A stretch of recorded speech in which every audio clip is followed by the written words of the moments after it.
This ain't no joke, this ain't no game. This that CSZ game. They said pull up, so I came. You better put some respect on their name. Yeah, 55 was goody. Kill the vibe, how could he?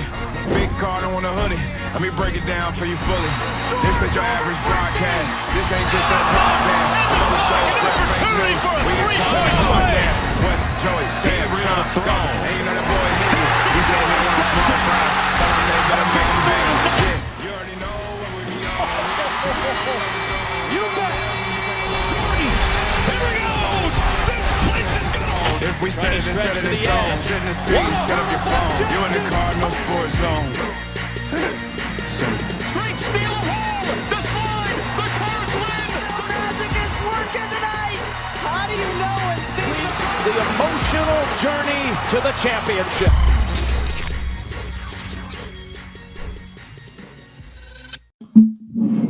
What is up, everybody? Welcome to this super special double episode of the Cardinal Sports Zone podcast.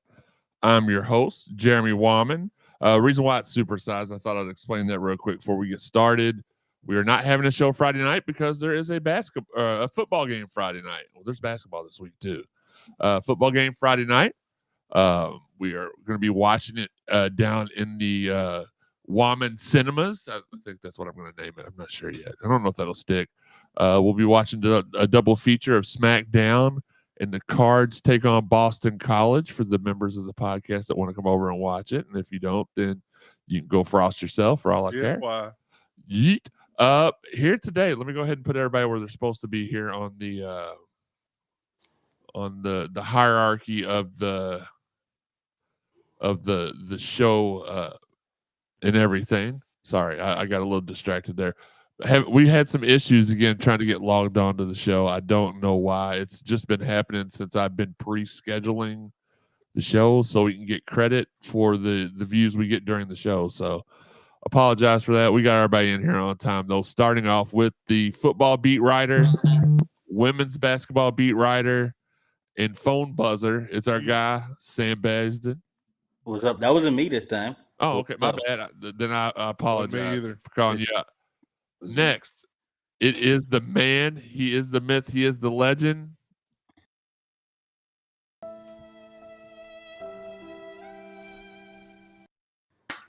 No. Answer still no, but it's our guy, Sean Barber. How's it going? What's up, brother? Brother. He is the little big brother, Joe Wahman. Acknowledge me. Sean, you don't have to acknowledge Sam. What? Wes. No, stop. Wes. That's my title Yes. in Ulafala next to Sean. That's not Joey's title in Ulafala. Solo. Jolo. Jolo Jacoa. That doesn't sound right. I don't care. It is what it is. And last but not least, he is the hardworking guy who's got the keys to victory, keys to losses, keys to everything except for the water case at the new job. It's Wes Keys. What's up, everybody? What's up? Look, we're here to talk about a whole bunch of stuff. James Gartland, what's going on, my man? From yesterday. Listen, really quick, don't forget the Mossy Oak chat line is open. If you're watching on Twitter or Facebook, YouTube, Twitter, if you're watching on Facebook, YouTube, Twitter, or however, send us your questions on social. Check out the graphic below to see how you can follow the Cardinal Sports Zone podcast on social media and how to help support us monetarily. Hit that thumbs up button while you're here on YouTube. Make sure you are watching on YouTube if you can. It'll help us out more. And last but not least, the sponsor shout-outs. Fitness Market, Four-Pegs, Collision Course Crew Tailgaters, Cherry Pick and Shoot 360, Mossy Oak, Planet Fitness, and Rally House. Listen, really quick before we get started, and I want you all to vent. The Mossy Oak text line is for you all to vent, get out your frustrations. I'm going to let you know. Sam's going to let you know why he's more frustrated. I'm going to let you know why I'm not as frustrated as everybody else. But we'll get to that in a minute. Rally House, we've had a couple of people this week that have DM'd me that said they went to Rally House and got $30 to $50 off their order just for mentioning us. Make sure you're going to Rally House. Make sure you tell them the Cardinal Sports Zone sent you. Make sure you tell them that you are supposed to get the Cardinal Sports Zone podcast discount. And they'll hook you up. Really nice stuff. Really nice gear. I'm in my stormtrooper outfit today, as you can see. Maybe they can make us a CS Yeet hat. CS Yeet. Okay. Zeet? That's good. Maybe. We'll see. We'll check it out. Everybody I listening saw to us, though, State of man, Minds. because nobody watching on Facebook, everybody watching on YouTube, we appreciate that. Look, we'll get it. Let's Shawn needs therapy after his beat downs on here, says James. He needs therapy after his beatdowns at home. Stop. Stop. Cashmere says, "What's up, fam?" Robert yeah. saying hello to everybody. And all right, we're just having a catch-up session here in the Mossy Oak chat line. So we're gonna start off like we always do. I drive myself crazy writing notes throughout the game because I want you all to get my real-time emotions and feelings. So here we go. Segment 1. Wait a minute. I did get I finally remembered to do the graphic. Let's kick off the show the right way. Yeah.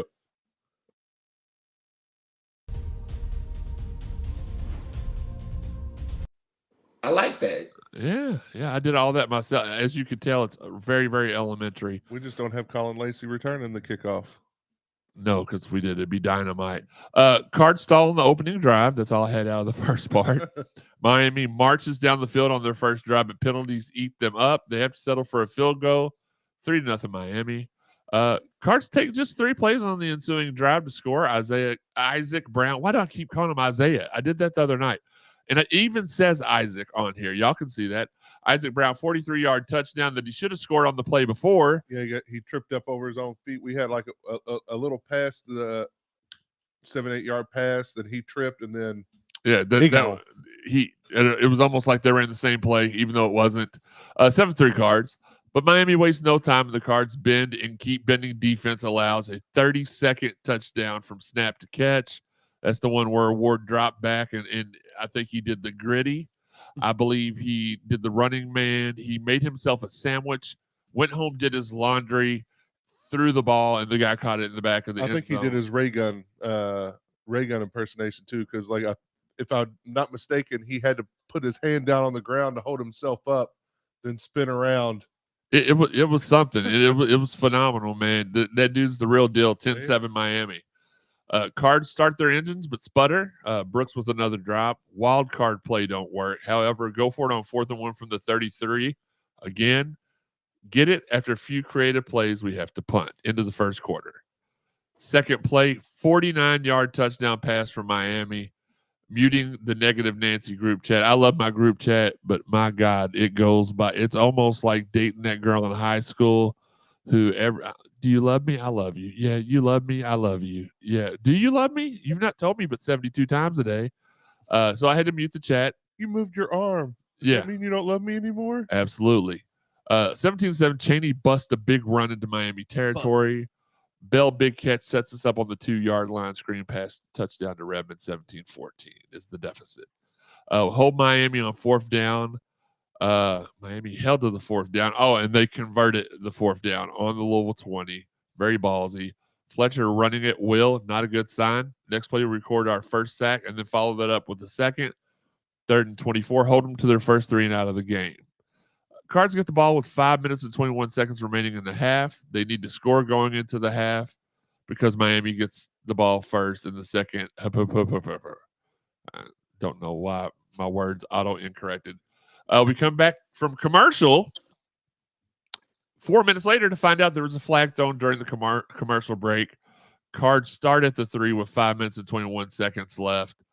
And former Cardinal target Ruben Bain puts his helmet on the ball, pops it into the end zone. First fumble recovery of the season for Miami is a big one, 24-14 Miami. They score. On the next drive, Chaney's making a few good plays. Good to see. 2-minute timeout. Cards ruin all momentum when Shuck was sacked for the first time. Missed another field goal. Miami goes 3 and out with a minute left in the half. Cards drive all the way down, but kick the field goal with 3 seconds left. 24-17 at the half. I'm exhausted at this point. Miami gets the ball first. Cards looking to force a punt on the 3rd straight drive. But the Cards get close multiple times to forcing Miami to punt the series and almost intercept it once. 4 times on this drive, Miami converts on third down, the last resulting in a Miami touchdown, 31-17. At this point, the group chat, which I'm still checking in on, has all but wrote off the season. We're losing every game going down the stretch. We need to fire every player, coach, whatever. And my next comment was simply this: just need a quick 17-0 run to get back in the game. They kicked the ball off after that score. 100-yard punt return, touchdown by Lacey. Now just need, kick return. No, they punted it. It was a punt it was or a kick return. All right, Whatever. I just want to make sure 100-yard return touchdown by Lacey. Now just need a 10-0 run to get back in the game. Very next play, Thor punch, out the fumble, Brooks touchdown. We're tied at 31.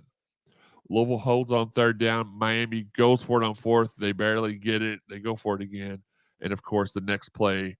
Oh, and that's the one where Ashton was held, but they didn't see it, even though it was a white arm on a black jersey. Next play, of course, is a 64-yard pass. The following plays lead them to 38-31. Exhausted. Next drive, Cards punt. Or do they? Martin fake punt for the first down. Brooks with a great catch and runs it down to the 10. Screen pass to Duke Watson. We are tied at 38. As Joe Test tells us all to throw our L's up. But Miami comes right back, and Brown goes for a huge chunk. Miami scores again, 45-38. On the next drive, a shuck. Intentional grounding screws the Cards big time. Cards have to punt. Ben Perry sack. Cards have to stop them here to have a chance. Give up a big play. Call overturned on an Antonio Watts scoop and score that should have counted. Deflating, game-ending rushing touchdown to put Miami up 52-38. And, of course, the Cards score with a minute left. Get the ball with a minute left. 52-45. Another Brooks touchdown. Got to hit the onside kick. We don't. Not even close. I'm pretty sure my mom, who can't even get out of the her wheelchair, could have kicked the onside kick better than that. the worst one I've ever seen in my life. Kicked it like 40 yards straight down the middle. And they brought that guy in, they said, because, well, of course, they speculated. They thought that was his specialty in practice. Well, that is he's the onside kick specialist. So we should have let Thor Griffith onside kick, or Thor Griffin, whoever you talk to. It's differently depending on who. Cards lose by 7 again. Really quick before we get to the rest of the show, we want to go ahead and do our little. We've already busted it out once. Giggity. Let's do it again. Shawn, it's your weekly segment. Did Shawn get action last night or since the last time we played this clip?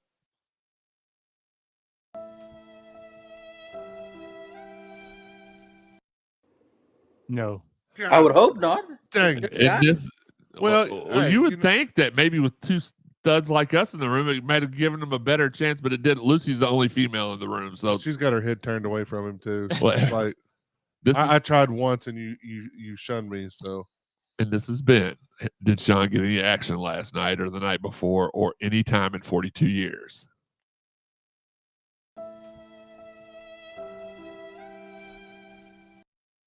Which, by the way, Amon still does not believe that. And I told him, well, you just have to know him to know it's true. It's true. It's true. All right. So we got the, let me get the note cards set back up. Initial thoughts. I am let down on the season so far. I didn't think we'd have 3 losses right now, even if all 3 are to ranked teams by 7 points. Sam, you were there yesterday. It was Teddy Day, and we let Teddy down on Teddy Day.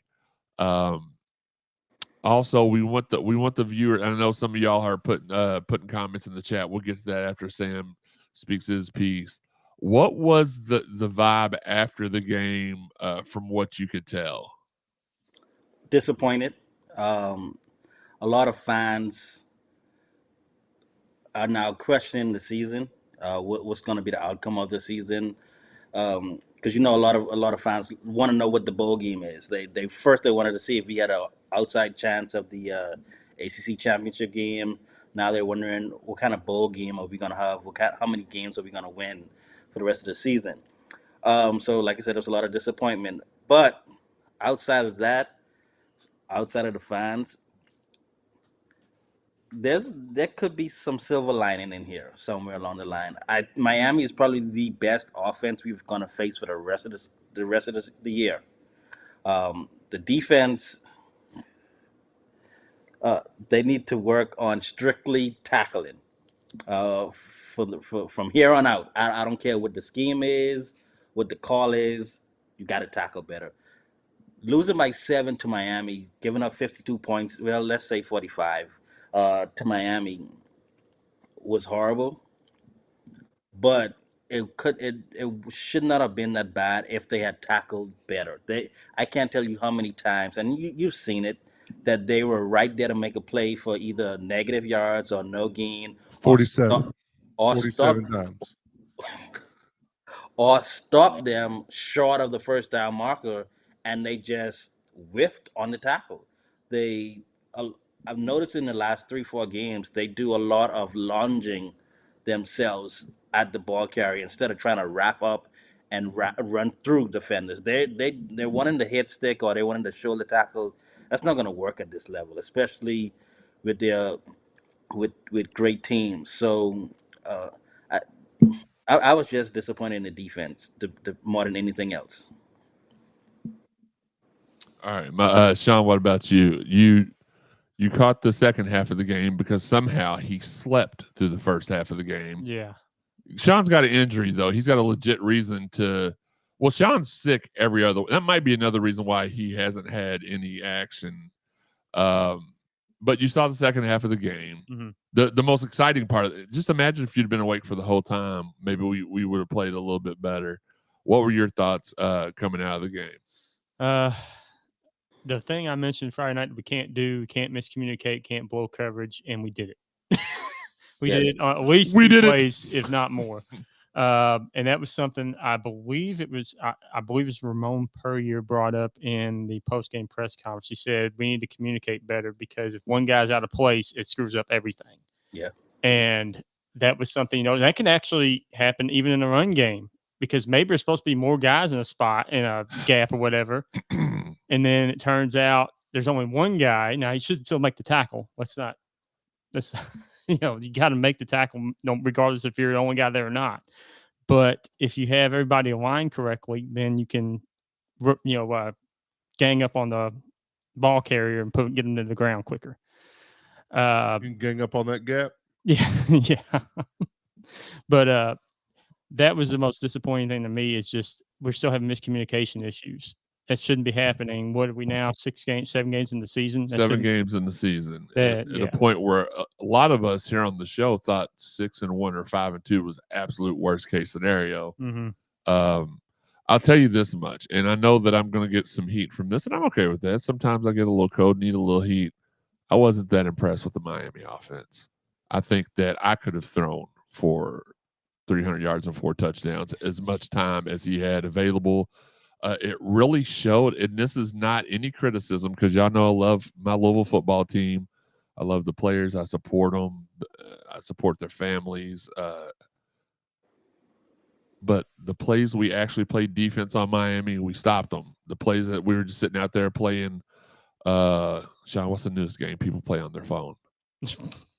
Never mind. Why did I ask you?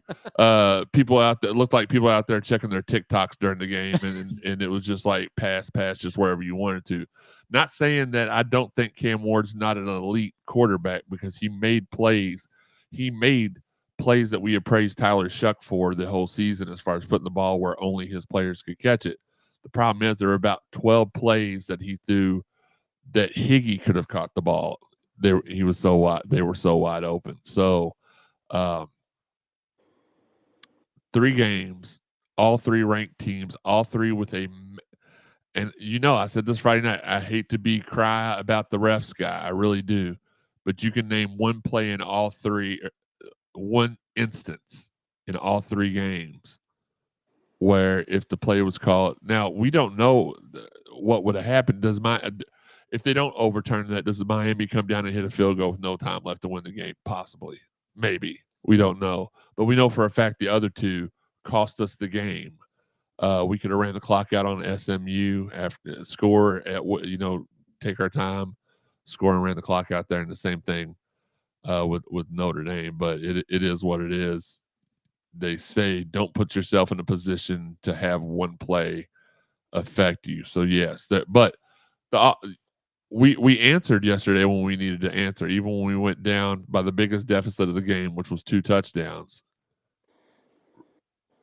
Lazy return for a touchdown, fumble, Thor hammer fumble, boom, touchdown. So I don't question our ability to answer back. What my biggest issue is, why are we putting ourselves in such big holes to begin with? Shawn, I'll explain that to you later.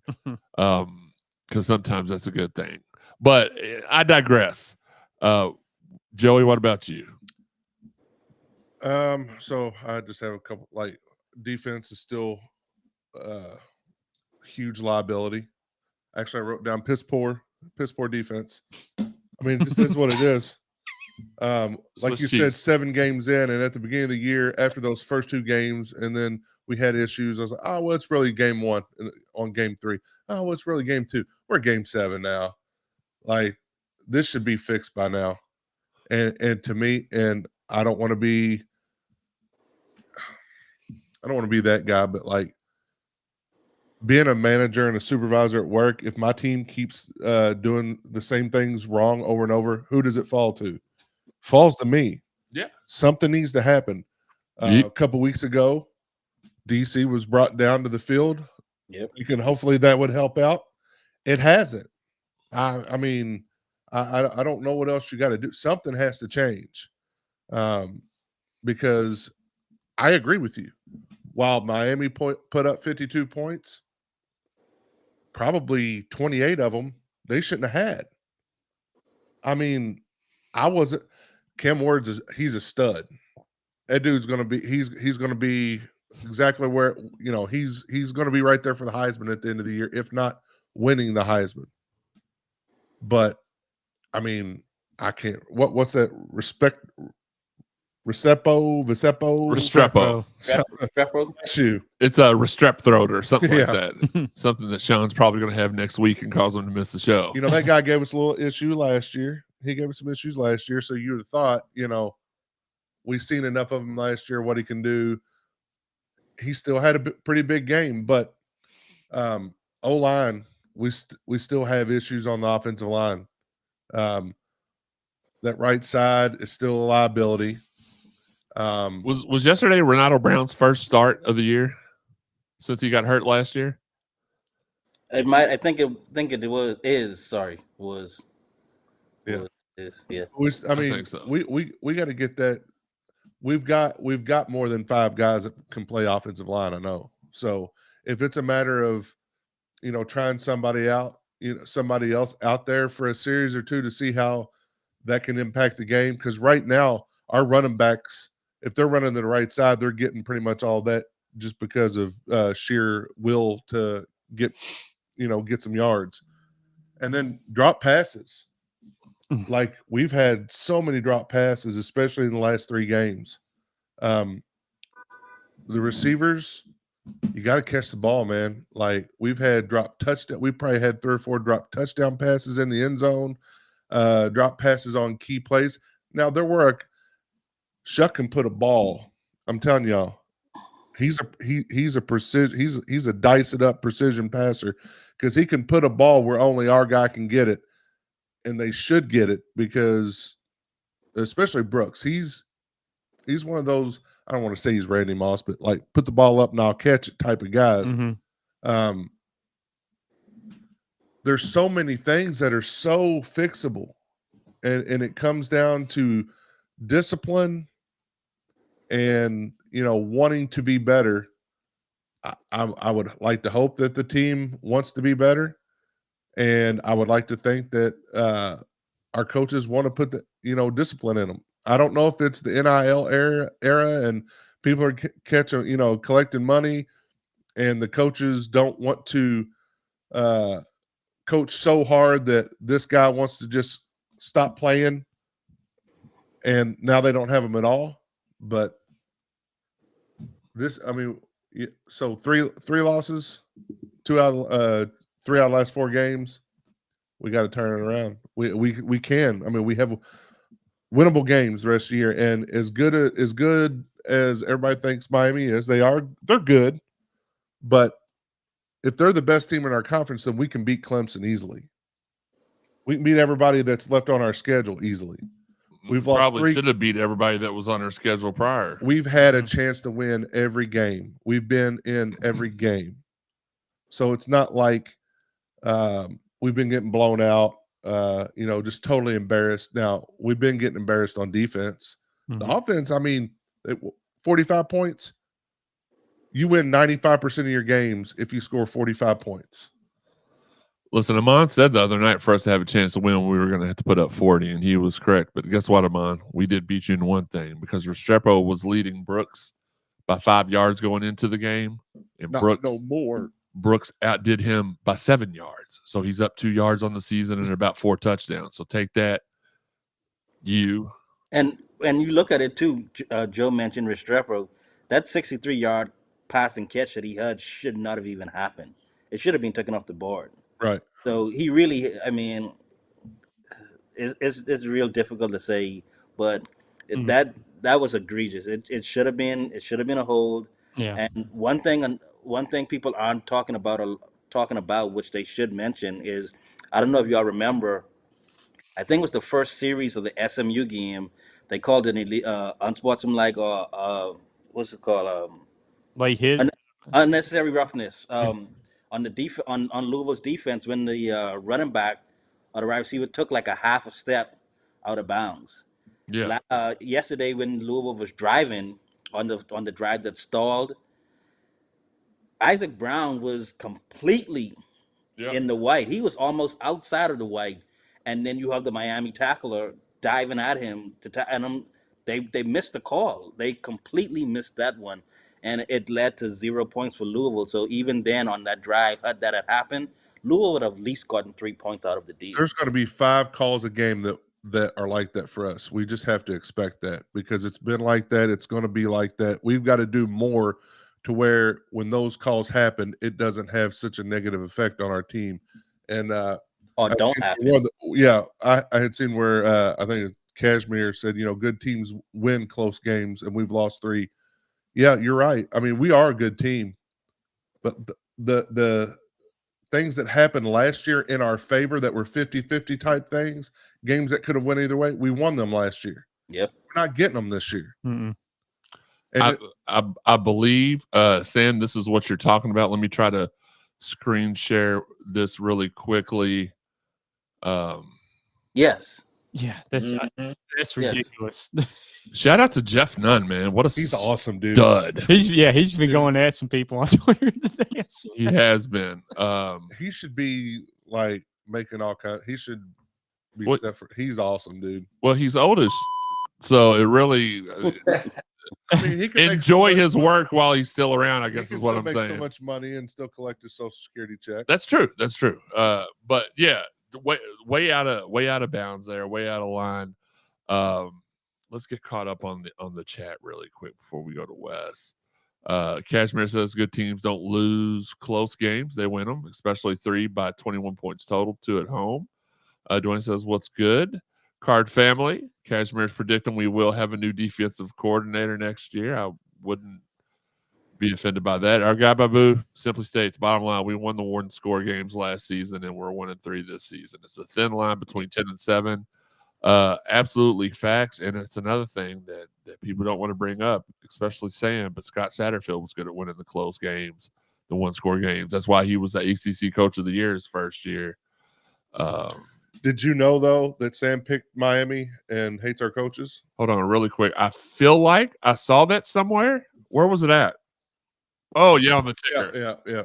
The ticker. That's where I saw it. I didn't want to forget that. I'd heard that, and I wanted to make sure I brought that up on the podcast. No, for sure. I respect that. I appreciate that. Sam's having a good day today. His team won. Did it? Yeah. They've already played. Oh yeah. Yeah. I'm like, really? All right, Wes. What about you? You've heard all of our opinions, and unfortunately, you have to go last. What is what are some things before we get to what we can do to fix things? What do you think the issue has been so far this season?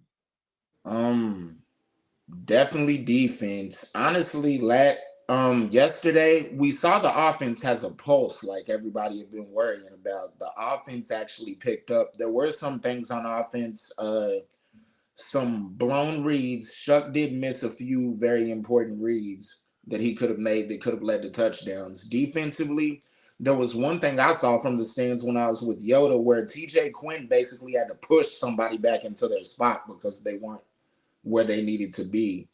That's bad. Like we need better communication.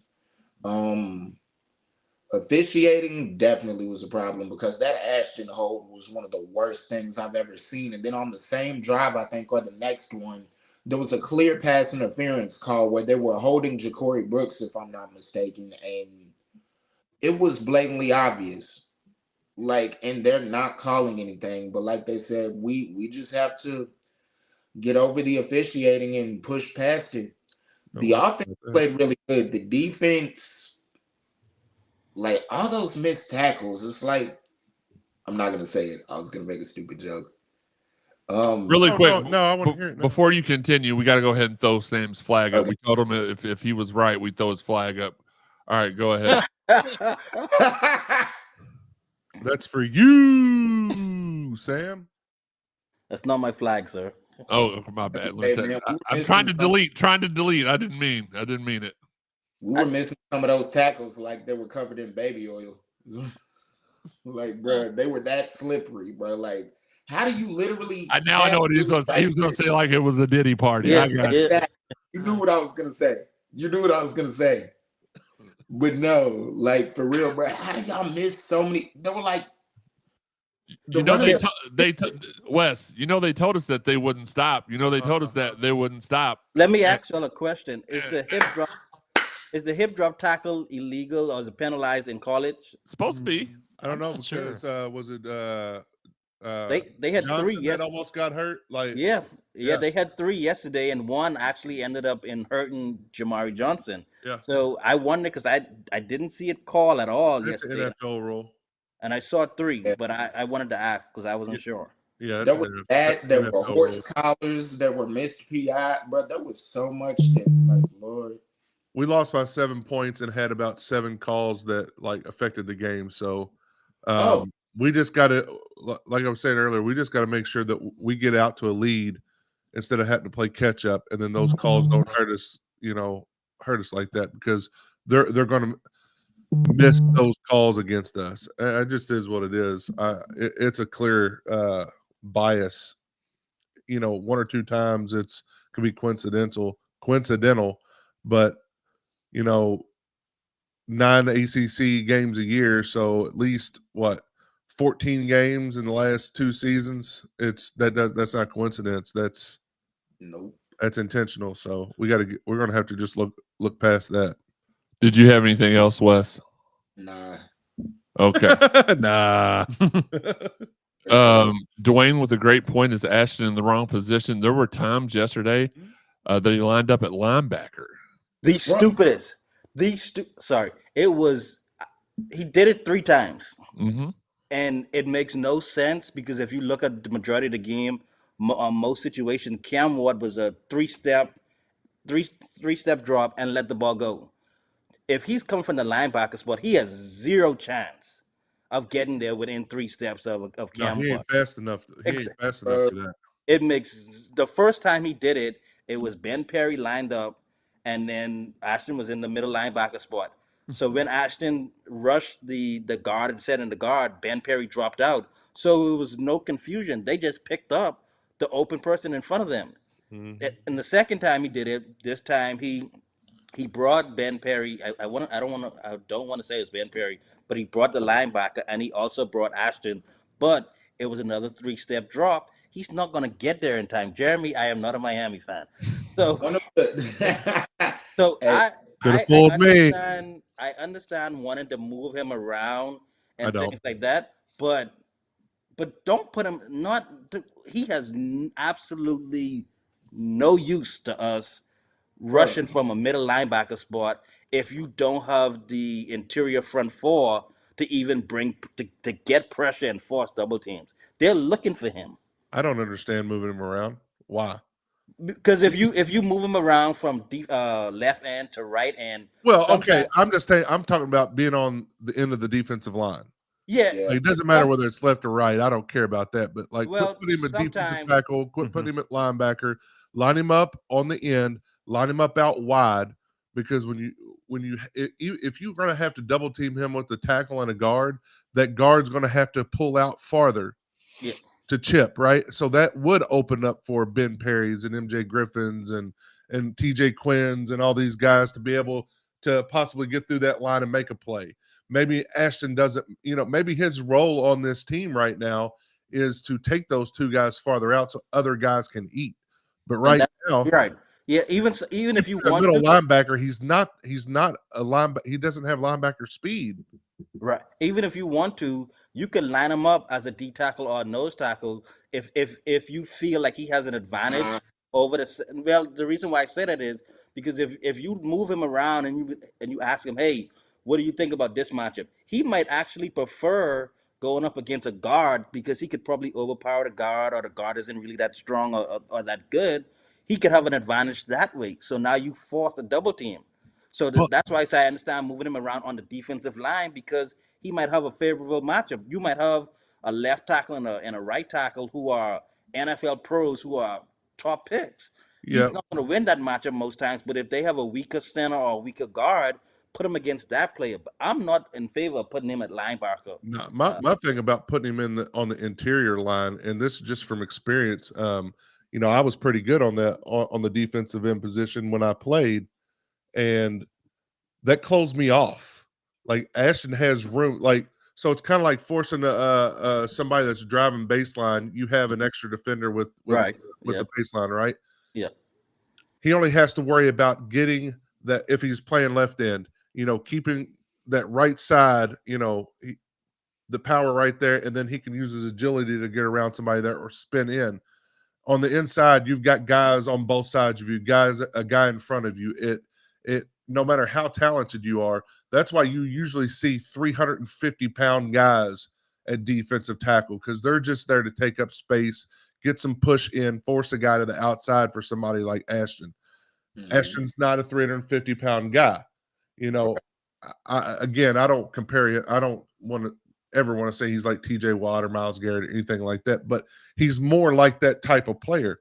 And when I watch TJ Watt on even though he plays outside linebacker, he's a down lineman to a point, and he lines up very wide, and he gets good off the ball speed. That's what Ashton does have. Good off the ball speed from a stance, 3-point. Right. And he can get upfield. Now they are holding him, but again, use him at this point, use him to take two linemen, maybe a lineman and the running back that stayed in the chip block. Then that's two or three guys that are on one that you're going to have an opening. Right. At that point, do that a few times to see how they're going to react, and they're going to play, Ashton on that, and then you can adjust. All right, we're gonna send Ben Perry in this gap because they've been helping over to this way, and that's going to be open for us. Because And Green, it's all adjustments, right? It's watching and adjusting, which doesn't seem to have been happening all season long. well, when they did that, a lot of times AJ Green, Adojane Green, had some one-on-one on the ends, and he's been getting some pressure. He's been getting to the backfield. So hopefully, from here on out, they probably found that one person that they could put opposite him, that where he doesn't have to get double and triple team as much. Because if, like you say, if they do that, there should be some more one-on-one matchups or some gaps for your linebackers and maybe safeties to come in and attack the quarterback. So yeah, I get it. Dez and Ramon have been playing as far as I'm concerned, fantastic all season long. So is Ashton, so Yeah. is MJ, so Right, is but I'm just saying on the Quincy. inside there, so quit. I just, again, I don't see moving him around that much. But if we can sit here and think, oh well, let's tinker with that, let's move this guy around, move the offensive line around, do something there. That's my biggest thing, man. Is there's liabilities. Keep Shuck upright, and he can make, he can make plays. He's, to me, of all the quarterbacks we see in the ACC, I know people will say Klubnik, whatever. Mhm. Bless you. Club Nick. Cam Ward's the best one. I mean, it is what it is. He's good.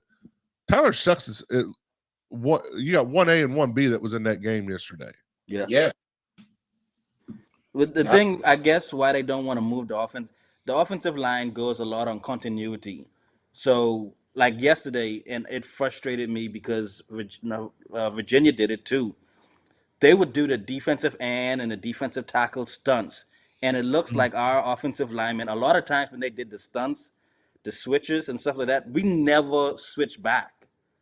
Like the offensive line stayed with the person he had instead of switching, and it frustrated me because it's clear to see that they're gonna do a DE or DT stunt, and a defender just ends up wide open because we didn't switch. So you said continuity, but so you'd prefer continually getting beat, continually not making those switchbacks? No. I That's don't. what I'm saying. Like, start it in practice then. Like this should have started 3 games ago where, getting other guys reps in those positions. He was saying the continuity needs to be better. Yes. Oh, okay. My bad. But I'm just saying, like, continuity, I get that, to a point. But if you got somebody that's continually getting beat, continually false start, holding, things like that, and it's hurting your offensive line, you got to change. You got to move. Maybe it's not taking that guy completely out. Maybe moving position. Moving them. Yeah. Right. Moving them down the line. Put somebody else there. I'll tell you this, the one thing that bugged me, there was a play yesterday they showed where the right side, the right tackle, I don't know who it was at that point, the right tackle, literally there's a guy lined up right in front of him, and he goes to the inside. It was Mendoza. And just Mendoza. And just let the guy go right in for a sack. And it's like, what happened? Why were you even thinking about going inside? What was it? Somebody miscommunicated. It has to be another miscommunication. No, I mean, that's on that play, but the kid can play. Right. He wouldn't be where he's at if he couldn't play. Exactly. So I'm not saying it's that. My thing is it all falls back to what I said earlier. If my people don't perform, it falls on me for not making adjustments and not coaching them. I mean, even with what I do, I have to do coachings. Hey, when you did this, you should have done that. Yeah. I would like to think those conversations are happening. And the kids, he ain't dumb. He went to Yale. Yale, yeah. He's extremely smart. He's got to be talented, or he wouldn't be starting for the University of Louisville. So to me, it keeps funneling back up somewhere. Absolutely. Well, look, let's get to the chat line really quick, and then we'll head to halftime of the show. We did tell you it would be a supersized show. Shawn, you got a doctor's appointment, don't you? Yeah, 3:00. Okay, so we'll try to get you out of here. It's close. On a Sunday? Well, yeah, it's in Shepherdsville. There's a place open there that. Okay. We're just explaining real quick. Dwayne says, I think they should have sent 6 after the quarterback. Front 4 was not getting Cam Ward. Babu says, on a positive note, I love the all-black look, although I'd prefer it for a night game and not a noon game. James says, what the heck, 55, you must be bored. Yeah, I was changing through all the backgrounds all the way from Sam's background I don't know. to Shawn's. You said he wants a sword fight? No, that's Virginia. I know, but there's 2 swords crossed. Well, what he does on his off time's his own business. I don't get into that. Shawn will still love you. Just be true to yourself, Shawn. And thine own self be true. Dwayne says, for some reason, when we break out new unis, we don't play too good. That's a vast change from before, because Bobby Petrino and before, every time we broke out something new, we balled out. Babu says, less than 30 hours from big time basketball. Yeah, we play Young Sheldon tomorrow night on UPN. That should be a good game. Bazinga. Dwayne says, Cam Ward said it himself. We were too plain on third downs. We didn't rush him enough, mix stuff up. Moms Kelly says, hello, family. Hello, moms. And I was just about, and this makes it seem like I'm saying it because she's on here, but I was just about to get to this point before we went to halftime. Guys, I know that you're venting on social media through the game and after the game. I know you think just because these kids are getting paid that means that they're not kids, that they're employees. But you have got to stop trashing these kids on social media. Stop calling them out by name. You could even say, "Oh man, that corner sucks," or "That linebacker sucks," or "All the linebackers suck." Whatever you want to say. But you've got to stop because their parents do watch. Mom's Kelly watches social media. Dez's mom watches. Ashton's mom watches. Yeah. Tyler's mom probably watches. Ryan, The not mom. Papa Griffin watches. You know, they all watch. So I do have a request for Mom's Kelly though. oh, hold on really quick, Sam. If you're gonna talk, all right, go ahead. My one request, when Quincy was on Restrepo, I think he had one catch.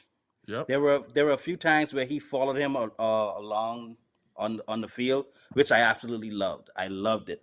Could you ask Quincy to go to the coaches to make sure that he's lined up on the number one receiver more often?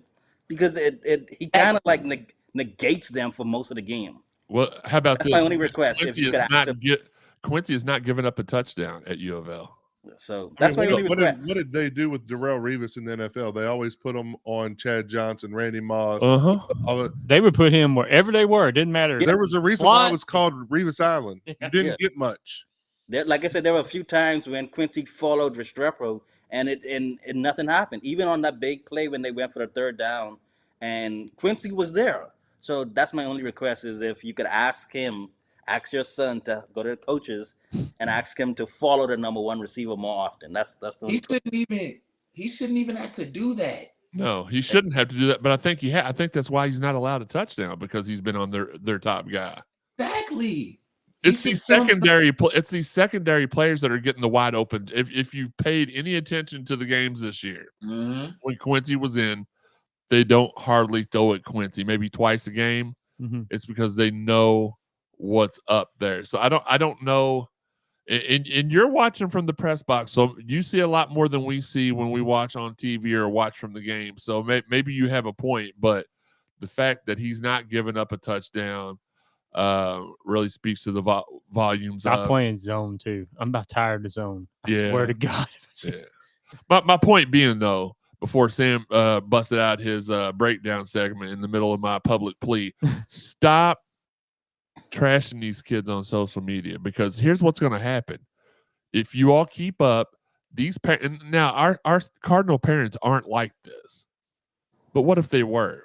What if they tell the next batch of recruits parents, "Hey, don't go there. They got fair weather fans, or their fans don't want to be patient enough to watch." Because at this point, for me, I don't even think it's any of the players' problem. I think it is instruction on defense, and I'm not sure. Now, I don't dislike Ron English. Let me make that perfectly clear. I wasn't a fan of him the first time he was here. I wasn't a fan of him at Purdue. And I'm not a fan of what he's done this year. Last year, I was okay with him. There were still some issues, but I was okay with him. Whatever the issue is this year, and maybe it's not Ron's fault. Maybe there's something behind the scenes we don't know about that's causing all these issues. Fine. I don't know that. But it is what it is. Let's get the chat line caught up. We'll go to the commercials. Quentin, what's up? Sean's ED doctor is in on Sundays. Okay. Jeez. Quentin, what's up, man? There were some egregious non-calls at the game. Yes, you say yesterday, but I'm going to say all season. For the last 9 ACC games. They were literally holding Ashton right in front of the referee. Wish we did have Quincy for another year. He has this on. Absolutely. Quincy has done everything we could have expected from him and more. We're very appreciative for him coming back. We're very appreciative of his mom for being as good, not only to us personally, but she embraces all the fans at the game. She's very interactive. She loves the school, and Quincy does too, and we appreciate them and all the players and their parents for picking Louisville. We're going to go ahead and take our halftime about 50 minutes into the game. It's a different kind of halftime. We're going to go ahead and roll the commercial break. We'll be right back with the Cardinal Sports Zone podcast. Send us your questions while we're on the break. See you in a second. Guy in the studio, go ahead and tell him about our fine sponsors. I'm the guy in the studio. There's the Collision Course Crew Tailgaters. It's time. Located behind the El Nepal at 2745 Crittenden Drive. They're set up there all football season for the home game. Shout out to Bill, Garrett, Rhino, Craig, Kevin, Doc, and the crew. Rest in peace, Corrito, for a great time. Hit up the Collision Course Crew Tailgaters. Four Pegs Beer Lounge, where every week is either Wings Day or the Ribs Day. On Wings Day, $20 all you can eat jumbo smoked wings and $1.25 per wing all day long. On the Ribs Day, come get the best ribs in the Ville for just $25 all you can eat or $2 a bone all day long. Fitness Market. Contact our fine friends at Fitness Market to find out how they can furnish your dream at-home gym. From treadmills to saunas to weights, they have you covered. Planet Fitness. Shout out to Planet Fitness and Rick Cooper for helping us look sharp on the sidelines this summer. Great monthly deals for memberships as well. Check your local listings for a location near you. Cherry Pickin', a hoops-themed cold-pressed juice and smoothie bar inspiring you to take what's good. Conveniently located at 828 East Main Street behind the local seltzery. Tell them CSZ sent you for 15% off your total order. Shoot 360, a premier state-of-the-art basketball training facility with highly skilled trainers. Call 515-6556 and sign up today. Great value all around. And if you go to shoot360.com, you can pre-register for a free workout. Come to Shoot 360, the world's most advanced basketball training facility. Rally House. Check out our friends at the Jefferson Mall. Lisa, D, Rico, Amanda, and the crew. Tell them Cardinal Sports Zone sent you. They'll make sure you get taken care of really well. Rally House. Our house. Your house. Rally House. Local stuff. Last but not least, our fine friends at Mossy Oak and Hart Properties. If you are in the market to buy or sell farms, land, recreational, or residential areas in the state of Kentucky, let Paul or one of their team of professionals at Mossy Oak and Hart Realty help you out with all your buying and selling needs. Call Paul at 270-537-4422 or email him at pthomas@mossyoakproperties.com. Mossy Oak, we know land. Now back to you guys in the studio. That dude's dope. I don't know him personally, but the voiceover guy is A1. I've met him. He's not that. Unbelievable. Okay. Let's see. What happened on the punt return that made us back up to the third? We don't know because they threw the flag during the commercial break. They called a hold. They called a hold on. Oh gosh, and It wasn't a hold. It's one of those things you could let go. Like should let go. Yeah, should let go, but because he was out of the play. So yeah, that was the back-breaking play of the entire game because you have a better chance of getting up the field in an error like that was 100%. The goal line caused that fumble. Being that far back, that's the reason why. The play was even called.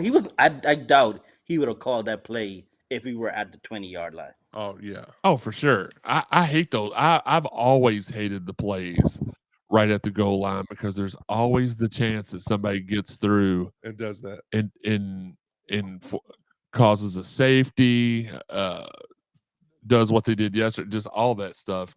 Just even with that same play at the 20-yard line, you don't have a wall of defenders like that you do when you're on the 3-yard line. Yeah, he gets through that hole probably, and maybe he may have only got 2 or 3 yards, but everybody's all bunched together, and then you got one guy comes through, and like Jeremy said, gets his helmet on the ball, pops it out, and they recovered it anyway. So even if we were at the 20 and did run that play, it's still their ball. They still probably score at that point. But as Sam or Shawn, whichever one of y'all just said, probably not running that play at the 20. All right, we've talked about this prior game till it's orange in the face. Let's get on to this Friday night's game. It is Boston, which, by the way, why call yourself Boston College if you're in Chestnut Hill, Massachusetts? Like, why aren't you the Chestnuts or something like that? Why are you the Eagles? Because they fly high like an eagle. Please never do that. You probably just got his copyright struck. I don't know that I had the words right. Well, I hope not. What was I looking for? I went to Boston College's webpage for something. But yeah, why are you called that? Like, can you give us? This is our trash Should talk they for have the been the week. New England College then? Like the New England? They should have been the Chestnut Hill Eagles or something that makes a little bit of sense. I mean, Boston College. They're not even in Boston. Is it a suburb of Boston? I don't That'd know. be like PRP or shot. Yeah, but you wouldn't call it. We would never hear of the PRP Cardinals. It would be the Louisville Cardinals. Well, old Louisville Cardinals. Maybe. Boston College, the kickoff 7:30 p.m. on ESPN2. That's what I was looking for. I had forgotten for a second. Boston College currently 4-3. Cards have had issues against Boston College, no matter how good or bad they are. 2016 was the last time we beat them in Chestnut Hill. We've lost 3 straight there, 3-5 all time up there. Castamana, whatever his name is, he's averaging 169 yards passing per game, 14 touchdowns on the season, 4 picks. He's got 161 yards rushing on the season, sacked 19 times. The team's been sacked 19 times. 16 of them have been his. So for as elusive as he allegedly is, he sure does end up on his back a lot. Shawn, we'll explain that to you later. The team averages 159 yards rushing per game. Ward's their leading rusher at 43 yards per game. Bond is their leading receiver at 53 yards per game. Not a very dangerous offense. They have only attempted 1 field goal the entire season. They hit it. Defense has 9 interceptions and 4 fumbles. Fumbles recovered. 13 sacks. They've got 3 guys with between 40 and 49 tackles. 1 at each level: a lineman, a linebacker, and a defense secondary guy. All right, it might sound like Higgy here, but we're going to try it. Easy Aruku has 9 sacks. Johnson and Tucker lead the team with 2 interceptions each. Johnson's got a pick 6. Sam, we're going to go to you first again, and then we'll change up the rotation a little bit. What do the Cardinals need to do to win? And don't say tackle. Go up to Boston College. It's a tough. Again, as I just stated, 3-5 there all time. Lost 3 in a row up there. Out of the last 4 games against them, we've lost 3 in a row. There, we also lost 1 by field goal here. Not been a very pretty. We don't play very. This is one of the teams that every year, like when we got accepted to the ACC, we're like, all right, Virginia, Wake Forest, Boston College, easy wins every year. And none of them have been easy wins every year as we had expected. So what do we, back to the initial question, what do the Cards need to do to come out on top of the Eagles of the Boston Suburbs College? Number 1, take care of the football. Number 2, bring that same energy, effort, and focus that they had the second half of the Miami game.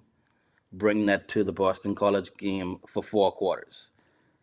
We have yet to put, outside of the first 2 games, we have yet to put a full 4 quarters of football together. Miami was pretty close. I agree with that.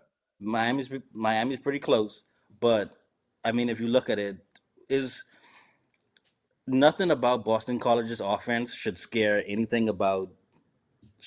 Louisville on the defensive end. Nothing. Which is why it does, because that's normally their formula for success against us. They and not to interrupt you, even though I did interrupt you, and I apologize for that. I think every week from now on, we just put the opposing team's logo on every time Sam talks. No, I'm not going to do that to him. Just the Miami one. The problem is that we should have beat the 3-game losing streak. They were not better than us any of those years. The first one out of those 3, all they did was hit tight end slants the entire game and beat the crap out of us. 2 years ago, there was Zay Flowers. Yeah, and then 2 years ago, yeah, absolutely. That's, I mean, that one you can kind of live with because. No, I can't because I was in Florida watching that game and we had the lead with a minute or so to go, and they came right down and beat. Did they beat us by 1? They did beat us by 1, correct? Somebody look that up while I'm talking because I talk a lot. I'm not going to apologize, but it's that's why this team scares me. Y'all remember at the beginning of the year, I said we're going 11-1 and Boston College is our loss. No reason behind it other than they're inexplicably good against us and taking advantage of us. I'm sorry, Sam. Go ahead and continue. Boston College is one of those places. It lulls you to sleep. Just the flight up there, the city, the environment kind of lulled you to sleep. But I think this team is awake. If they wasn't awake now, or they wasn't completely awoke now, they are now. Their backs are against the walls. They have 2 losses in the ACC. There's still an outside shot for them to reach their goals, but it starts this week in preparation. It starts Monday in film study, Tuesday and Wednesday when they get on the practice field and things like that. So, to be honest, Louisville could do a whole lot of things, and they will do a whole lot of things right. Boston College is just not winning this game. I don't. They're just not winning this game on Saturday. Agreed. Okay. For me, I'm going to go next because I'm taller than Sam. I'm going to say this. For us to win this game, I have no issues with our offense. Even with the offensive line not living up to what we thought it would be, they had been good enough to let Louisville put up points almost at will this year whenever they've needed to. And not every drive, but whenever they've needed points, this offense has scored. I am going to do a little bit of a call out, and I'm not going to call out by names because that's not how we do stuff here normally. But I'm going to say we need our linebackers to tackle this game. I've not had much issue with the defense, except for the fact we've not got as much pressure as I would like, especially with the quality of players we have on the D-line. I would give them a B. But the linebackers, I would give them an average. They've not been horrible. They've not been great. I need you guys to step up and tackle the first time. No yards after tackle. None of this. Like Cam Ward on one play got hit 4 times and still didn't go down and threw a touchdown pass. So that's what I need to see against Boston College Friday night. Shawn? For me, you got to stop Castellanos from running until we can stop a running quarterback. And he was he kind of tore us up a little bit the last time we played him. But communication on both sides of the ball, especially offensive line and just the defense as a whole. It's if we can. Did you just call our defense a hoe? No, Sounded like. Sounded like me. But as a whole, they've got the defense as a whole has got to make sure they're in their positions, ready to go. And we can't have guys, as I believe it was Wes pointed out earlier, guys having to be forced into the position right before the snap, or guys not sure what to do, and then they're running out, guarding the flat when they're supposed to be going deep or whatever. That can't happen. That cannot happen because a bad team will beat you if that happens. Absolutely. Now, you one thing interesting, the only thing you've said that's been interesting, you said until we stop a rushing quarterback. We held Cam Ward to 28 yards rushing yesterday. Is he not a rushing quarter? Is he not a running quarterback? He kind of is, but he did what I was afraid he would do. Who, Cam Ward? Yeah. No, he's not really He's regarded. not a rushing quarterback. A lot of people call him a dual threat quarterback, and it's like Amon said, and Sam confirmed the other night. It wasn't from me or Shawn. They said he's labeled as a dual threat quarterback just because of his melanin. No, well, because he can run, but even like the announcer No. says, like he prefers to sit back in the pocket and pass. Well, Amon said that he was the slowest. He was even slower than DJ Ungalale, and I saw that several. The only reason he got the 2 big runs he got yesterday is because we had nobody within 10 yards of him. That's what scares me. Yeah, and like I said, I think both of them went for first downs. Yeah. One in the first quarter, and I think the other one was almost 20 yards. Yeah. Third and 17. Yeah. Yeah. So, yeah. All right, let's roll over to Joey. Joe, your thoughts. What do we got to do to win? Well, so not giving predictions yet, but the game before, I said that I think it was SMU's quarterback. Is that who we played before the week before, right? No, it was Virginia the week before. Yeah. Oh, okay. I was like, well, he only averages 2.2 yards a rush, so I'm not really. And he ran for like 80-something yards, so I'm going to stay away from that this time because it's a similar stat. Castellanos hasn't rushed for a whole lot this year. He's really not passed for a whole lot this year. I think he's been injured a couple games. I don't know Yeah, that. I think he missed 2 games. Yeah, I don't think he's played the entire season, but we have seen what he can do. Just look, here's the thing. They can't stop our offense. Okay. So as far as winning or losing the game, I'm gonna say there's no way they win this game, in my opinion, because we have our offense and they don't have that. So they're gonna have to, their defense would have to be better than a lot of the defenses that we've played in order to stop us enough times for them to even have a chance to sneak into the game. So, but as far as what I want to see cleaned up is the tackling. That's the it's football. That's the number one thing. It's tackle. It's called tackle football. Tackle. Yeah. Tackle somebody. Stop trying to do this shoulder tackle stuff. That's what, and I don't mean this as a slight. That's what cornerbacks do when the guy's going up for the pass, and then they're just right there. They shoulder tackle, and historically it's been like at the knees or the ankles or something, and take. But as linebackers and defensive linemen, you got to put your arm, reach out and touch someone. Shawn. Wrap them up and bring them down. Tackle, tackle, tackle. That's what we need to do. Absolutely. And just want to make this point for everybody out there. We've been really hard on the defense for defending the quarterback rushing, but Riley Leonard only got 52 yards and a rushing touchdown against us. Haynes King, who is known as a dual threat quarterback, even though he is not melanin blessed, he had 58 yards rushing. I'm trying to see if he had any touchdowns on the ground against us. Yeah, my phone is not coming up. Yeah. But he had that big one up the middle. So he had, so his, probably with him, I think it was like 20-something yards straight up the middle. Yeah. Wes, what about, while I look this up, go ahead and give us your thoughts before we head to the predictions.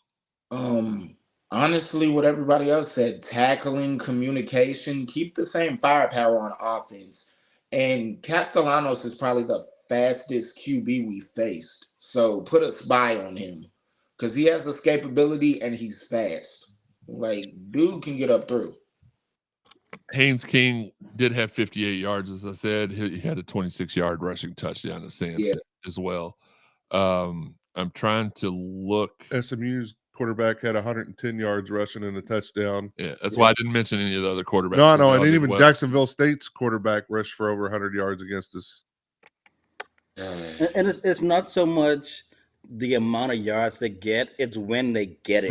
Right. That concerns me. Well, because you got to look at carries too. I mean, they Yeah. carried the ball 30 times, and you're talking about a 3 yard per rush. Well, Castellanos has 161 yards rushing on the season. So unless he's able to do something to us that he wasn't able to do, let's see who they've played this season: Michigan State, Western Kentucky, Florida State, Virginia Tech, Duquesne, and Florida State. Yeah. So Duquesne's probably better than Florida State. I don't know a whole lot of teams that are not. But here's the one thing, though. They have played a lot of 10-point. They lost to Virginia by 10, lost to Virginia Tech by 21. That's the one that sticks out to me. Beat Western by 1, beat Michigan State by 4. Missouri beat them by 6, which at the time Missouri was a highly ranked team. I don't know what they are now. They wiped the floor with Duquesne, and then they beat. They're the ones that started off Florida State's season of despair. So, all right, let's get to the final portion of the football. It's going to be our predictions.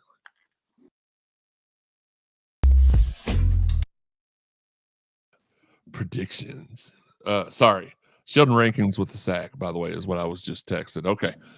Sheldon Rankins with a big sack. Sir Abdullah had a big play in the Jacksonville New England game. I was in there straightening up the kitchen, and Sir Abdullah, I was like, oh, hey, I recognize that name. Is Jacksonville going to play all their games in London? I think this is their last one for the year.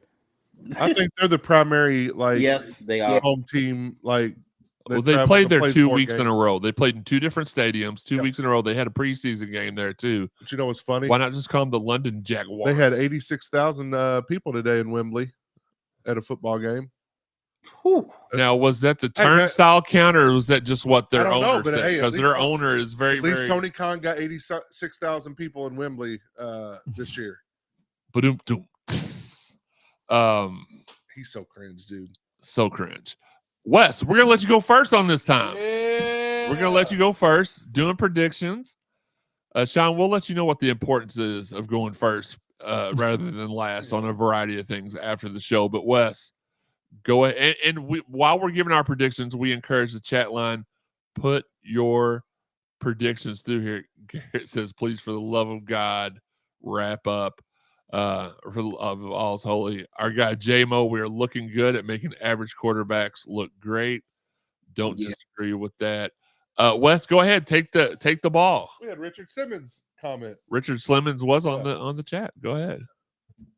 I was gonna say defense should be able to do a fairly good enough job of containing Castellanos, and I think the offense takes the roof off of Boston College. I say Cards win 42-14.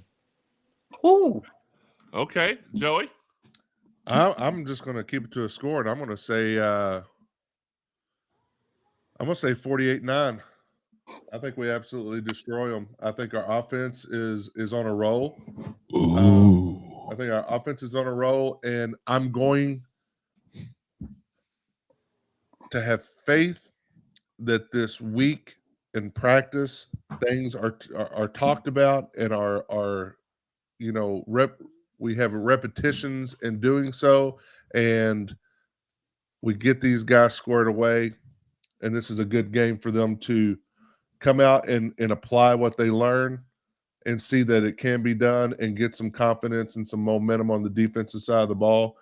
And I think we really hold them. You said their kickers only kicked 1 field goal this year. I think he gets 3 more opportunities this week. Maybe more, but he hits 3. Breaking news, we do have a new number 1 football team in the country. The Oregon Ducks check in at number 1, Georgia number 2. Penn State stays at 3, Ohio State stays at 4, Texas falls all the way down to 5, Miami stays at 6. Other notables, Clemson moves up to number 9, Notre Dame is steady at 12, SMU dropped a spot to 22. Did they lose? They were in a bye, I think. I don't think they played. How do you look? Vanderbilt hops into the polls at 25. Army and Navy are 23 and 24. Others receiving votes. I guess these people just agreed on a lot this year. We've only got like 7 teams that receive votes. 26 Washington State, 27 Syracuse, 28 UNLV, 29 Duke, 30 South Carolina, followed by Nebraska and Liberty, all with 1 vote each. In that poll, I'll try to look up the other poll as Sam gives his prediction for the game. I think you're going to see a fast, angry, focused, enthusiastic Louisville team. Like I said, there's no way Louisville loses this game. I'm going to go 44-17 Louisville. Okay. I don't hate. Oh gosh, we got to give our locks too. Let's go back to the beginning really quick. Wes, give us your CSZ lock of the game. What one thing that is going to happen? One thing, not one thing offensively and defensively. One thing combined. Defense gets an interception. I'm gonna lock that in. Okay, he's locking that in like we're on a game show. I don't hate it. In the coaches poll, really quickly, Clemson 9, Miami moves up to 5. Little respect. Notre Dame up to 11. SMU stay up to 22nd in that poll. Army, Navy, Vandy do round out that poll. Still not any love in the other receiving votes. UNLV, Syracuse, Washington State, Duke, Memphis, Liberty, Wisconsin, Tulane, Cincinnati, Nebraska, Arizona State. Here's all I'll say about that. You would think if you saw a team that had lost three games with 1 score, they would at least be deserving of a receiving vote, because that means against 2 top 12 teams, two top 10, three ranked teams with 2 top 12 teams. Absolutely. You would think they would receive some, because that just means they are one score away from being undefeated in each. Well, I mean, and we would be ranked 3rd or 4th in the We'd country. be ranked 23rd. No, okay. Joey, your lock of the game. My lock of the game, Shuck throws for 350 and 4 more touchdowns. That's what I was going to go with initially. Well, you didn't, and I did. I know. Shawn, your lock of the game. I'm going to go Isaac Brown finds end zone twice. Okay. Sam? We get a defensive touchdown this game. I like it. All right. I'm going to go for the simple fact of just completely blowing your all's minds. I'm going 52-6. I'm going to say they score 2 field goals, which is one more than they have all season. We get things figured out. We absolutely mollywop them up and down the field. Now, the only reason I'll be honest with you, I was going to say 52-7, but then I thought, hey, maybe I can break their streak of field goals too.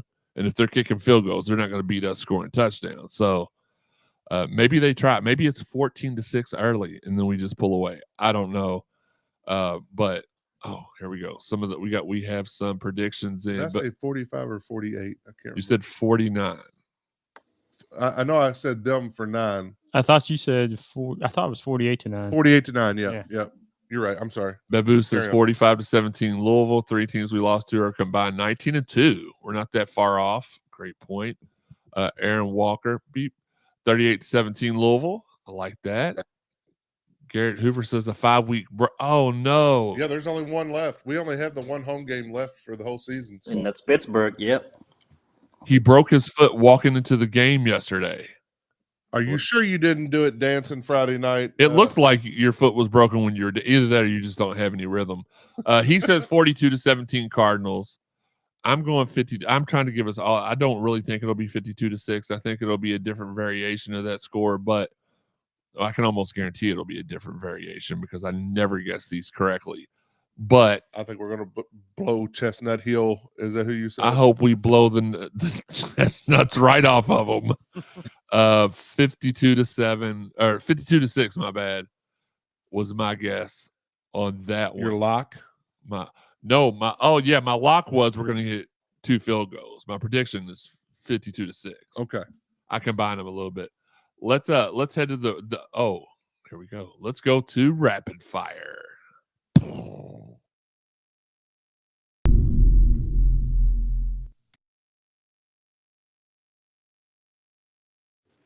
Oddly enough, we recorded that sound after Higgy went to Whataburger. So that's the actual sound from Higgy. Was that him sitting down on the toilet? Either that or everything hitting the water. I'm not really sure. Shout out to our guy Higgy on his bowels. I don't know. Explosive. Women's soccer, Aaron Floyd was named the ACC Defensive Player of the Week after recording a career-high 10 saves, shutting out number 13 Notre Dame. Congrats on that. The Louisville women's soccer team looked to have another impressive draw against top 15 team Locked Up and ultimately fell to number 6. What a plot twist there, Higgy. Fell to number 6 Stanford 1-0 Thursday night at Lynn Stadium. The Cardinal connected on the game's lone goal with 3 seconds remaining in the game to come away. What a heartbreaker. Angel McCautry and Derwin Webb have been announced as University of Louisville recipients of the 2024 ACC Unite Award. The ACC announced on Wednesday. Congrats to them. That. Outside hitter Charity Looper knocked down her 1,000th career kill. Okay, Megan wrote this for him. There's no way he didn't know how to spell en route. No, he had no idea. To the number 4 ranked University of Louisville volleyball team's win over the Wake Forest Demon Deacons Friday night at L&N Federal Credit Union Arena. The Cards swept the Deacons in 3 sets, 25-20, 25-19, and 25-12. Jesus.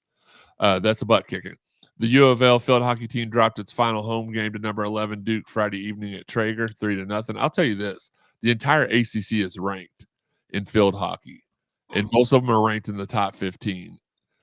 that's a hard league to play, a hard sport and a hard league to play in. So my hat, it's going to stay on. But hats off to the field hockey team on a tough season. Louisville women's basketball freshman Amari Berry was named to the ACC newcomer watch list. The ACC Blue Ribbon panel announced Tuesday evening. The panel also announced the predicted order of finish for the league, and the Cardinals were picked to finish 4th overall. Sam, we got a women's basketball commit the other day. I was going to say something about that. Tell us a little bit about her. Grace. And the unique way that she committed. That was awesome. Okay, so I forgot the exact story beforehand, but during one of the practices, I forget how it mentioned, but they were doing a practice and things like that, and she came in to the door and with her Louisville shirt on, and the young lady, I can't remember which coach it was first, but they saw her, and it took them a second to realize what was going on, and then the young ladies on the team just started jumping up and screaming and yelling. She said, And say it again. She said, she screamed. Yeah, she walked in the door and said, "I'm home." And right, and with the Louisville shirt on and things, and Coach Walls was hugging her, and he was so happy. But yeah, she is the first commitment of this class. This is going to be a really, I want to say, kind of a small class for Louisville, maybe just 3 players, 3. But she is from Kentucky, one of the blue areas of the state. So it was a huge get. She said again. I said never heard of them. Oh, she recently she decommitted, and she had a great summer. So she started to get offers from like the LSU's and some of the other blue bloods in women's college basketball. So Louisville is getting a 6'4", 6'5" post player. She is what we needed in years past, and we still do now in terms of controlling the paint, and being able to finish around the basket and things like that. So look for her to come in and make an impact on the floor. Maybe not day one, but somewhere in her freshman season. Yes. Absolutely. And I do know that according to the coaches and their little emoji speak, it does look like we are only going after, like you said, a small class. It looked like there are 3 boxes that need to be filled, and one of them was filled by the latest commitment. So that's great to hear. Anybody else think of anything else that happened this week that we've not talked about, other than the fact that we do play Young Sheldon tomorrow night, men's basketball on UPN at 4:30 p.m. We briefly mentioned UPN. We briefly mentioned letting Teddy down, but Teddy did get inducted into the what do they call it? They call it the Honor's jersey. Ring of Honor. Mm-hmm. Yeah, we talked about that. Well, we just said we let him down. I don't know that we kind of. No, on Friday night we talked about it extensively. I know, Uncle Jesse. Well, that was good. For those of y'all that were logged in early, I know Sam wasn't there. No. No.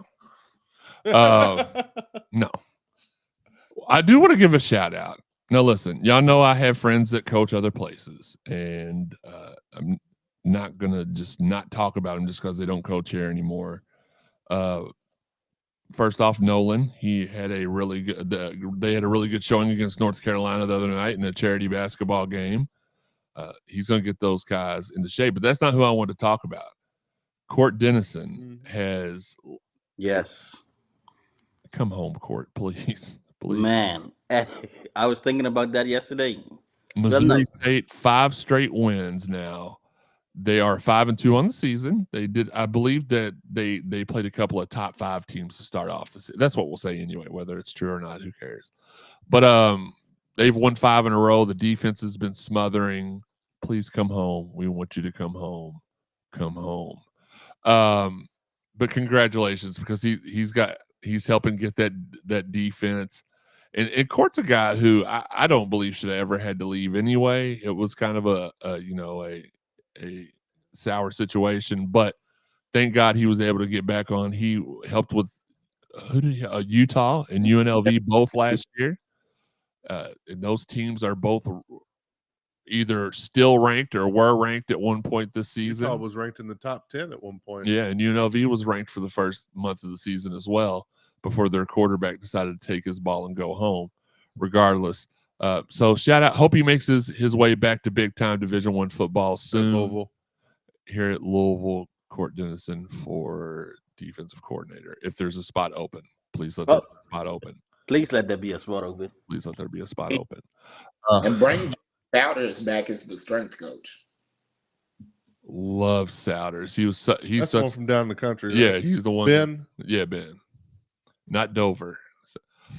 Make sure you're supporting all of our photographers. Jeff Nunn, as you see, is doing a phenomenal job this season. Amazing. TJ is on the pitch. I think that's what they say in soccer tomorrow night for Young Harris, airing exclusively on ESPN, the Ocho. No, what's one of the older networks? Deportes. Okay. Playing they're playing Young Harris tomorrow night on Young Sheldon. I did almost say it again. On on the WB. I'm sure you can find it there. Let's see. My TV. My TV. It'll be on my TV for sure. Don Russell with the call. You leave. Don Russell's a legend. Yeah. You know who was on TV yesterday, along with our guys Kent and Mason from WH? Reed Yaden. What? Oh wow. Wow. Reed Yaden, and I know that don't mean anything to Wes and Sam, but when we were all growing up, we waiting. We waiting. Reed Yaden was like the weatherman. Oh yeah, there. He was the dude. You had him and Belsky. Yep, John Belsky. Gosh, who was the other? So Belsky was NBC, right? No, Belsky was ABC. They all moved around. No, he was wave 3. He was wave. Belsky was wave 3. Belsky was the WLKY one.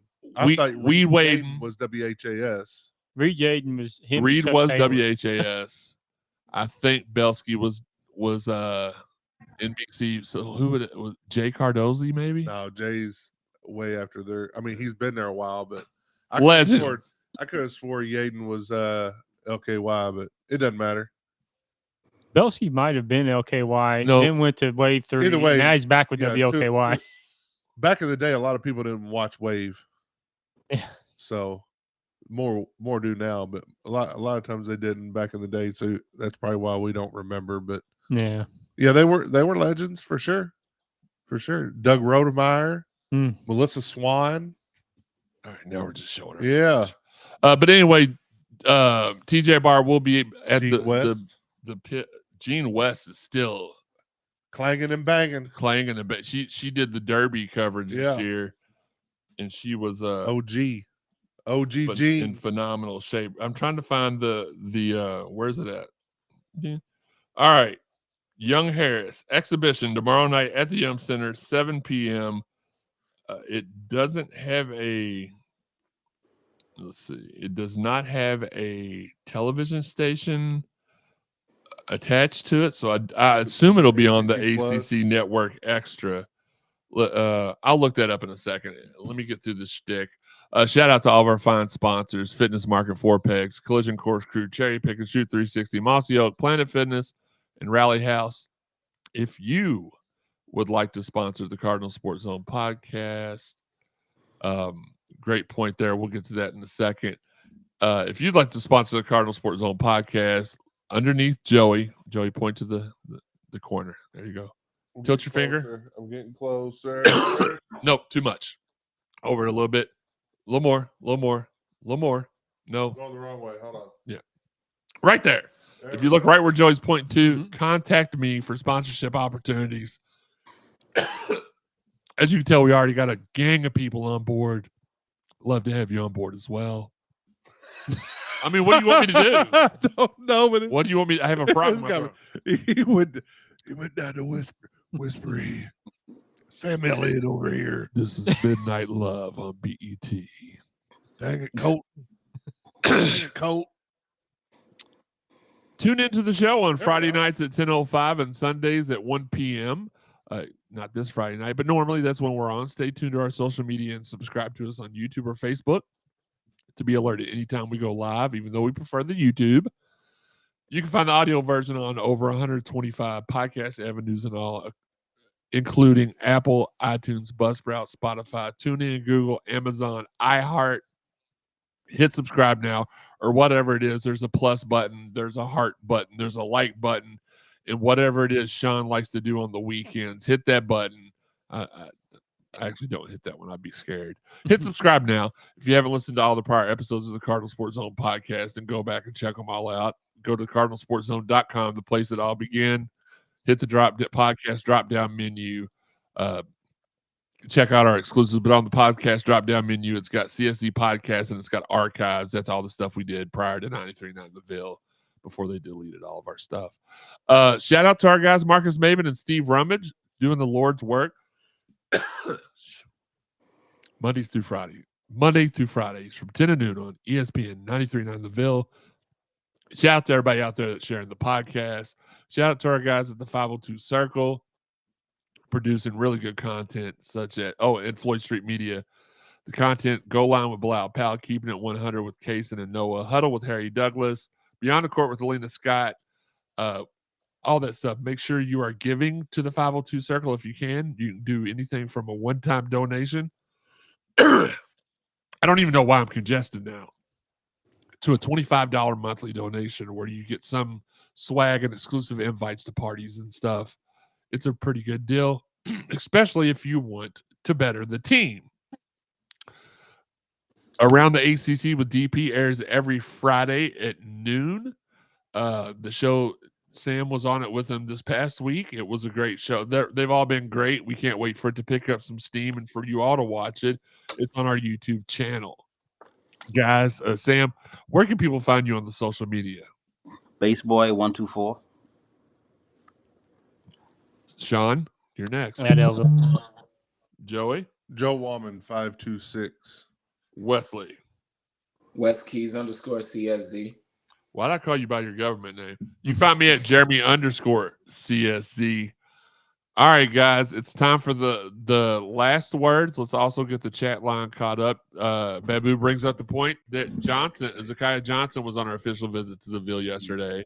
Yes. Best player in the state and must get for one of those three spots. None had an amazing. Tom Wills, that was the other one. We left him out. None had an amazing photo of the targeting that wasn't called. ESPN Plus is carrying the game tomorrow, and Louisville's women's volleyball sweeps NC State. Okay. Thank you, Babu. I appreciate that. That was not in the notes. Higgy, you're fired. Again, last words. Wes, we'll go ahead and let you do the last words first. We've kind of made you go last on almost everything today. Excited to get out tomorrow night for Young Harry's.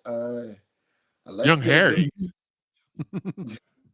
Shawn, we'll explain what that means too later. We won't, because we don't want to be in a Diddy party. You don't want to be around Young, and you don't want to be around Harry. It sounds like one of That's T.I.'s. unbelievable.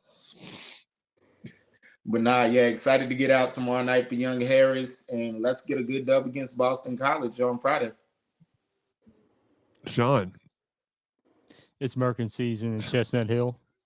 I didn't get my final score prediction. I just realized that. You didn't give your final So I'm giving it now. I'm going to go 56-10. Cards. Okay. We threw to you for your prediction. How did you not give a prediction? Actually, we did the locks first. We switched it around, did the locks. I didn't. Okay. Shawn gave his prediction. That's his fault. He should have spoke up then. We should pass Shawn up on lock. Shout out to my guy, Tony Viscardi, who is going to be delivering our fire dunking Cardinal bird Tuesday. Yeah. For the studio. Shawn went. Oh, Sam. My final words of the day is one for Card Nation. Basketball season starts. It's right around the corner. Men and women's basketball. Got some great teams coming up there to the KFC Yum Center. And these young ladies and men are going to represent us really, really well. But as far as football goes, I just need y'all to relax. There we go. We've been missing it. Coach Brum and staff, they know what's going on. They got it. Trust him to be the coach that we brought in. So I'm say it again, relax. All right. Of course, you can say that after his team won. Yeah, it's easy to relax when your team wins. It is what it is. Joey? All right, so it's our weekly trash session. It's our weekly trash We segment. all know Maryland's trash. But Knew who that. else is trash? Who else? Who else was trash yesterday? Well, Who? who's been trashed 5 out of 6 games this year, or 6 out of 7? I can't remember. Florida State. Oh, I thought you were talking. Hot garbage. I thought you were talking about the team down the road. I don't talk about them. Fair enough. Mike Norvell's seat has got to be scalding hot. Like, it has to be. They are abysmal. And I'll tell you what, I don't know for those of you that watch the Texas versus Georgia game, not just our referees, their referees are garbage. Those referees were garbage because at one point there was a play that happened that didn't go Texas's way. They ruled it on the field the wrong call. Mhm. Texas's student section started throwing bottles on the field. 200-300 water bottles, beer cans, yada yada. Well, in the meantime of the cheerleaders and the stadium staff coming out and picking them all up and cleaning it up, which wouldn't have happened had the student section not done that. They huddle up and decide to change the call on the field.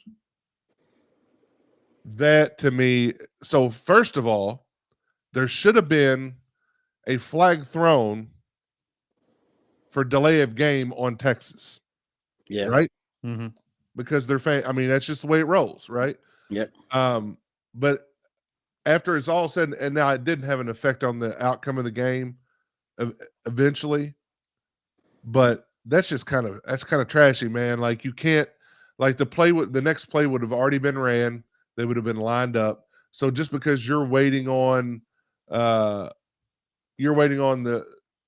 trash to get cleaned up off the field, you decide one of the officials, as they said on TV, decided to speak up and say, "Oh no, I think we got that one wrong," and then move on. So never seen that before. And again, so for one, the play shouldn't have been overturned. 2, Texas should have got a penalty called against them. So do better. Do better. Shout out to our guy Wes Brown, who's on his way to South Carolina for a job. To hear that he's still alive. He came over the other night. We hung out. It was pretty cool. Had a good time. You forgot USC is trash too. Oh yeah. Well, there's somebody else he didn't mention, and we're not going to mention him either because we don't do that type of stuff here on the show. But all I'll say is that Garrett Hoover mentioned somebody on the screen that was also trash, but we will not. We can all look at it, but we're not going to say it.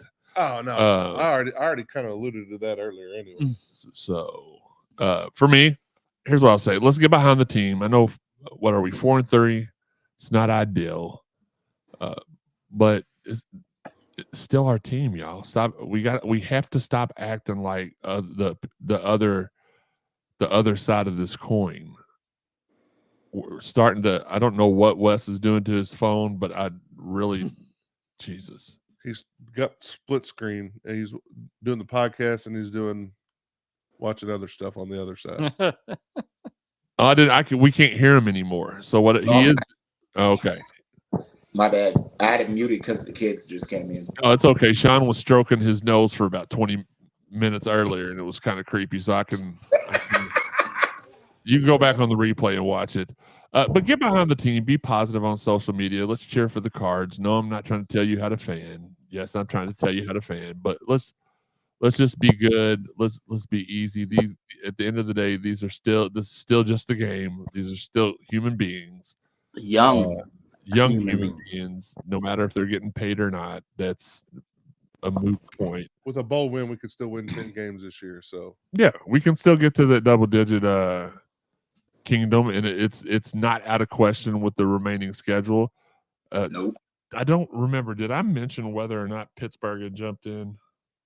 No, I don't think so, but I think they're 20th now. I know I mentioned them. Yeah, I they're don't ranked. remember if they were. Yeah, they're 19th. Okay. Yeah, they were ranked last past week, and then they moved up.